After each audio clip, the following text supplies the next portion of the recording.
ಕೊಂದಾಗ್ತಿರುವಂಥ ಅಮಾನವೀಯವಾದಂಥ ಕ್ರೌರ್ಯವನ್ನು ನಾವು ನೋಡ್ತಾ ಇದ್ದೇವೆ ಜಗತ್ತಿನ ಒಳಗಡೆ. ಇಂಥ ಸಂದರ್ಭದ ಒಳಗಡೆ ಸಾಮರಸ್ಯದ ಕಡೆಗೆ ನಮ್ಮ ಸಾಹಿತ್ಯದ ಪಯಣ ಹೋಗಬೇಕು ಅನ್ನೋದಿದೆಯಲ್ಲ, ಅದೊಂದು ದೊಡ್ಡ ಮೌಲ್ಯ ಅಂದ್ಕೊಂಡಿದ್ದೇವೆ. ಹಾಗಾದರೆ ಸಾಮರಸ್ಯ ಅಂದರೆ ಏನು?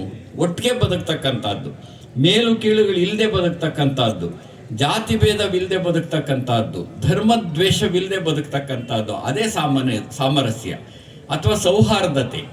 ಅಂದರೆ ಸೌಹಾರ್ದತೆ ಅನ್ನೋದನ್ನು ನಾನು ಯಾವಾಗಲೂ ಸಮಾನತೆಯ ಸ್ನೇಹಿತ ಅಂತ ಭಾವಿಸ್ಕೊಂಡಿದ್ದೇನೆ. ನಾನು ಸಮಾನತೆ ಮತ್ತು ಸೌಹಾರ್ದತೆ ಅಥವಾ ಸಾಮರಸ್ಯ ಒಟ್ಟೊಟ್ಟಿಗೆ ಹೋಗ್ತಕ್ಕಂತಹ ಎರಡು ಕಣ್ಣುಗಳು ಅವು. ಭಾರತದ ಎರಡು ಕಣ್ಣುಗಳು ಅಂದರೆ ನನಗೆ ಸಮಾನತೆ ಮತ್ತು ಸೌಹಾರ್ದತೆ. ಸೌಹಾರ್ದತೆ ಅಂದ್ರೇ ಸಾಮರಸ್ಯ. ಆದರೆ ಇಂಥ ಸಂದರ್ಭ ಇದೆಯಲ್ಲ, ಇವತ್ತು ನಮ್ಮ ರಾಜ್ಯವನ್ನೇ ನೋಡಿ ನೀವು, ಅಥವಾ ನಮ್ಮ ದೇಶ ನೋಡಿ, ಜಾತಿ ಜೈಲುಗಳಲ್ಲಿ ಬಂದಿಯಾಗಿರುವವರನ್ನು ನಾವು ನೋಡ್ತಿದ್ದೇವೆ. ಇವತ್ತು ಜಾತಿ ಜೈಲುಗಳಲ್ಲಿ ಬಂದಿಯಾಗಿರೋದನ್ನು ನೋಡ್ತಿದ್ದೇವೆ. ಧರ್ಮದ್ವೇಷದ ದ್ವೀಪಗಳು ನಿರ್ಮಾಣಗೊಂಡಿರೋದನ್ನು ನಾವು ನೋಡ್ತಿದ್ದೇವೆ.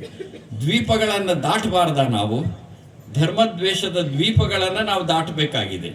ಜಾತಿ ಜೈಲುಗಳಿಂದ ವಿಮೋಚನೆಗೊಂಡು ಹೊರಗಡೆ ಬರಬೇಕಾಗಿದೆ. ವಿದ್ಯಾವಂತರಾಗ್ತಾ, ಶಿಕ್ಷಿತರಾಗ್ತಾ, ಹೆಚ್ಚು ಜನ ಬೆಳೀತಾ ಜಾತಿ ವಿನಾಶ ಆಗುತ್ತೆ ಅಂತ ನಾವು ಭಾವಿಸ್ಕೊಂಡಿದ್ವಿ 20ನೇ ಶತಮಾನದಲ್ಲಿ. ಆದರೆ 21ನೇ ಶತಮಾನದಲ್ಲಿ ಜಾತಿ ವಿನಾಶದ ಬದಲು ಜಾತಿ ವಿಕಾಸ ಆಗ್ತಾ ಇರೋದನ್ನು ನಾವು ನೋಡ್ತಿದ್ದೇವೆ. ಇಂಥ ಸಂದರ್ಭದಲ್ಲಿ ಸಾಮರಸ್ಯ ಅನ್ನೋದು ಬಹಳ ಮುಖ್ಯ ಅಂತ ನಾನು ಅಂದ್ಕೊಂಡಿದ್ದೇನೆ.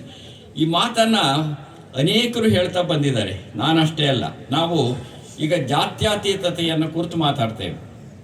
ಅನೇಕರಿಗೆ ಜಾತ್ಯತೀತ ಅನ್ನೋ ಪದ ರುಚಿಸೋದಿಲ್ಲ, ಯಾರಿಗೆ ಅಂತ ನಿಮ್ಗೆ ಅರ್ಥ ಆಗುತ್ತೆ.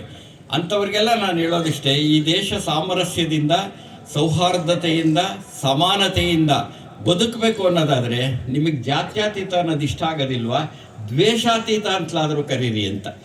ನಾವು ದ್ವೇಷಾತೀತ ಭಾರತವನ್ನು ಕಟ್ಟಬೇಕಾಗಿರೋ ಸಂದರ್ಭದ ಒಳಗಡೆ ನಾವು ನಿಂತಿದ್ದೇವೆ. ದ್ವೇಷಾತೀತ ಮೌಲ್ಯವನ್ನು ಸಾರತಕ್ಕಂಥದ್ದು ಇದೆಯಲ್ಲ, ಅದು ಸಾಹಿತ್ಯದ ನಿಜವಾದ ಸಂವೇದನೆ. ಅದು